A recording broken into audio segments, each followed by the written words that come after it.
حضرت فاطمہ نے پوچھا یا رسول اللہ صلی اللہ علیہ وآلہ وسلم میں اپنے رب کو کب دیکھوں گی؟ اب آپ اندازہ لگائیں سبحان اللہ، اتنی چھوٹی عمر اور اتنی بڑی بڑی باتیں کہ میں اپنے رب کو کب دیکھوں گی؟ تو رسول اللہ صلی اللہ علیہ وآلہ وسلم نے فرمایا فاطمہ میری بیٹی، بہت جلد رب کریم تمہیں جنت میں لے جائے گا اور ساری جنتی عورتوں کی سردار بنائے گا، اور پھر میرا رب تمہیں اپنا دیدار بھی کرائے گا۔ باپ بیٹی کی یہ محبت بھرے راز و نیاز کا سلسلہ ناظرین کرام آخر تک چلا۔ صحیح بخاری میں ام المومنین سیدہ عائشہ صدیقہ رضی اللہ تعالیٰ عنہ یہ روایت بیان کرتی ہیں کہ رسول اللہ صلی اللہ علیہ وآلہ وسلم کے وصال ظاہری سے کچھ ہی دن پہلے خود نبی کریم علیہ السلام نے حضرت فاطمہ کو بلایا، اور جب وہ تشریف لائیں تو ان کو میں نے آتے دیکھا، اور پھر میں نے حضور اکرم صلی اللہ علیہ وآلہ وسلم کو ان کے استقبال کے لیے خود کھڑے ہوتے ہوئے دیکھا۔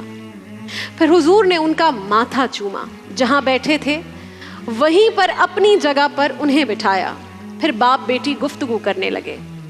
کہتی ہیں اسی دوران میں نے دیکھا کہ حضور نے ان کے کان میں کوئی بات کہی بہت آہستگی سے، تو بی بی فاطمہ رونے لگی، اور پھر حضور نے کان میں کچھ اور کہا تو وہ مسکرانے لگی۔ سیدہ عائشہ فرماتی ہیں کہ رسول اللہ صلی اللہ علیہ وآلہ وسلم وہ بات کر کے خود تشریف لے گئے، لیکن فاطمہ ابھی وہیں تشریف فرما تھی، تو میں ان کے پاس گئی۔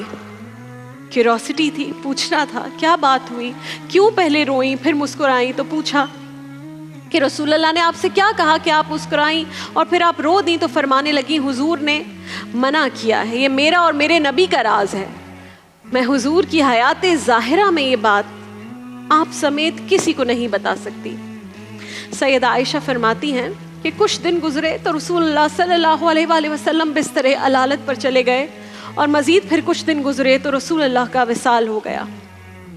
کچھ عرصے کے بعد کہتی ہیں کہ میں سیدہ فاطمہ سے ملی تو میں نے کہا فاطمہ بیٹی اب تو وہ بھید کھول دے کہ وہ راز کیا تھا، نبی کریم علیہ الصلوۃ والسلام نے آپ سے کیا فرمایا تھا کہ آپ کبھی مسکراتی اور کبھی روتی، یہ کیا ماجرا تھا؟ یہ سن کر بی بی فاطمہ رضی اللہ تعالی عنہا پھر سے رونے لگی اور کہنے لگی اماں عائشہ اب میں وہ بھید کھول سکتی ہوں، اب میں وہ راز بتا دیتی ہوں، کیونکہ اب رسول اللہ کا وصال ہو چکا ہے۔ پھر فرمایا کہ مجھے رسول اللہ نے بلایا اور میرے کان میں فرمانے لگے فاطمہ وقت تھوڑا رہ گیا ہے، اب تیرے باپ کے جانے کا بچھڑنے کا وقت آ گیا ہے۔ فرماتی ہے کہ جب میں نے یہ بات سنی تو میں رو پڑی کہ بابا آپ بچھڑ جائیں گے، تو یہ سن کر میں رونے لگی۔ تھوڑی دیر گزری تو رسول اللہ نے میرے کان میں فرمایا کہ فاطمہ بیٹی رو مت، رونا نہیں ہے، میرے جانے کے بعد جو سب سے پہلے مجھ سے ملے گی وہ تو ہوگی۔ یہ سن کر حضرت فاطمہ نے مسکرانا شروع کر دیا۔